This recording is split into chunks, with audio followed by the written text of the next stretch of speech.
নমস্কার, মায়া home kitchen থেকে মায়া বলছি। আজকে নতুন স্বাদের একটি রেসিপি নিয়ে আপনাদের সামনে এসেছি। আজকে রান্না করব সয়াবিন দিয়ে এঁচড় দিয়ে একটি দারুণ স্বাদের তরকারি। এর জন্য আমি সয়াবিনগুলো নুন দিয়ে সিদ্ধ করতে বসিয়ে দিয়েছি, আর এখানে এঁচড় আর আলু টুকরো টুকরো করে কেটে নিয়েছি। এঁচড় ও আলু আমি নুন হলুদ দিয়ে সিদ্ধ করে নেব। কড়াই গরম করে নিয়েছি। এখন গরম কড়াইয়ে তেল দিয়ে দিলাম। এখন গরম তেলে জিরে দিয়ে দিলাম আর তেজপাতা দিয়ে দিলাম। এখন এর মধ্যে পেঁয়াজ কুচি দিয়ে দিলাম। খুব সহজ উপায়ে এবং ঝটপট এই সয়াবিন এঁচড় আমি রান্না করে নেব। এটি খেতেও অসাধারণ হবে। পেঁয়াজগুলো একটু লাল করে ভেজে নিতে হবে। এদিকে সয়াবিনগুলো আমি সিদ্ধ করে নিয়েছি নুন দিয়ে এবং ভালো করে জল দিয়ে ধুয়ে নিয়েছি। এর মধ্যে টমেটো কুচি দিয়ে দিলাম।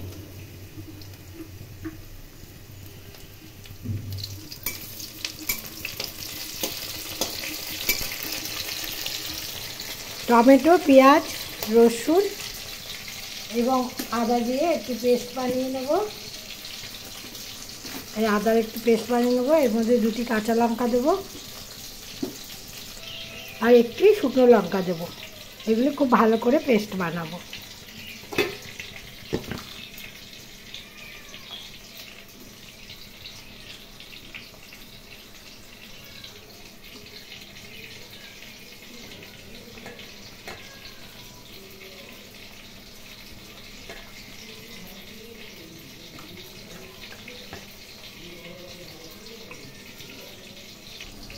কয়েক টুকরো আদাও দিয়ে দিলাম। তেলের মধ্যে একটু চিনি দিয়ে দিলাম। চিনি দিলে স্বাদের ব্যালেন্স হয়।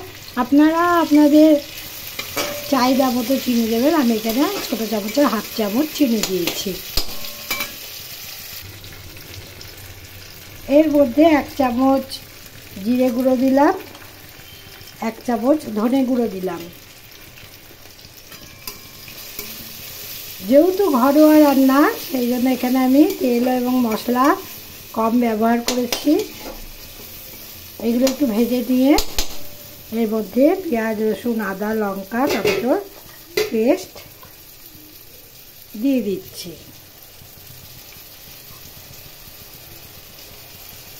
আপনারা এইভাবে রান্না করে দেখবেন, খেতে অসাধারণ হয়। যেহেতু গরম পড়ে গেছে, এখন একটু কম তেল মশলায় খাওয়াই ভালো।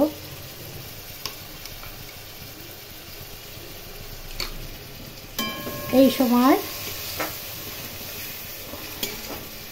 বেশি তেল মশলায় রান্না করা খাবার খেলে অসুস্থ হওয়ার সম্ভাবনা থাকে। তাই এই সময়ে সবজি হচ্ছে এঁচড়, আপনারা এইভাবে রান্না করে দেখতে পারেন। এর মধ্যে সয়াবিন দিলে পুষ্টির সাম্যতাও বজায় থাকে।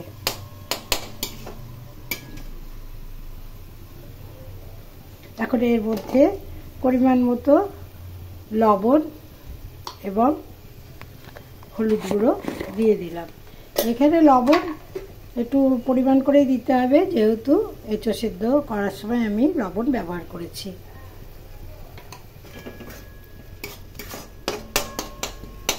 এইভাবে খুব ভালো করে কষিয়ে নিতে হবে। এর মধ্যে সয়াবিন সিদ্ধ দিয়ে দিলাম।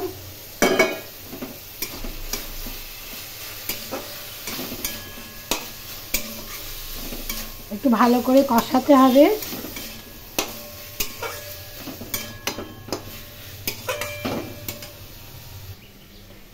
আলু এবং এঁচড় সিদ্ধ করে দিয়েছি। দেখুন এঁচড় সিদ্ধ হয়ে গেছে। এই সাইজের একটি এঁচড় আমি কেটেছি, একদম কচি এবং নরম এঁচড়।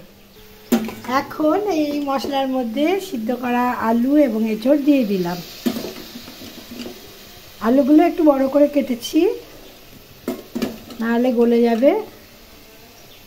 এইভাবে সমস্ত ইঁচড় এবং আলু এর মধ্যে আমি দিয়ে দিলাম।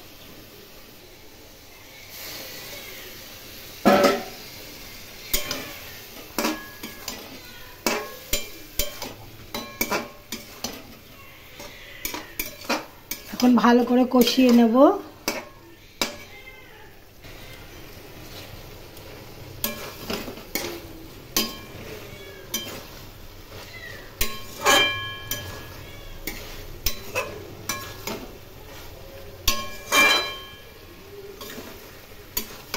আমার কষানো প্রায় হয়ে গেছে।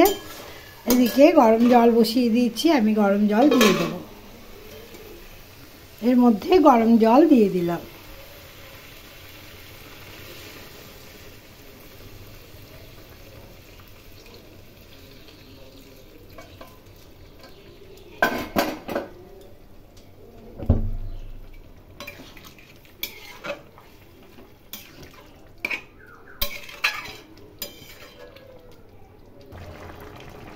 এঁচড় কারি আবার হয়ে গেছে। এখন এর মধ্যে ঘি দিয়ে দিলাম। একটু নেড়ে গ্যাসের ফ্লেম বন্ধ করে 5 মিনিট ঢাকা দিয়ে রেখে দেবো। তারপর গরম গরম ভাতের সাথে পরিবেশন করে নেব। 5 মিনিট পর ফিরে এলাম। এখন এটি আমি সার্ভ করে নেব। আজকের রেসিপি এই পর্যন্তই। রেসিপি ভালো লাগলে লাইক, শেয়ার ও কমেন্ট করবে এবং এই চ্যানেলটিকে সাবস্ক্রাইব করার অনুরোধ রইল। সবাই খুব ভালো থাকবে, সুস্থ থাকবে এবং এইভাবে রান্না করে দেখবে। আশা করি তোমাদেরও ভালো লাগবে। সবাইকে অনেক ধন্যবাদ এই রেসিপি দেখার জন্য। নমস্কার।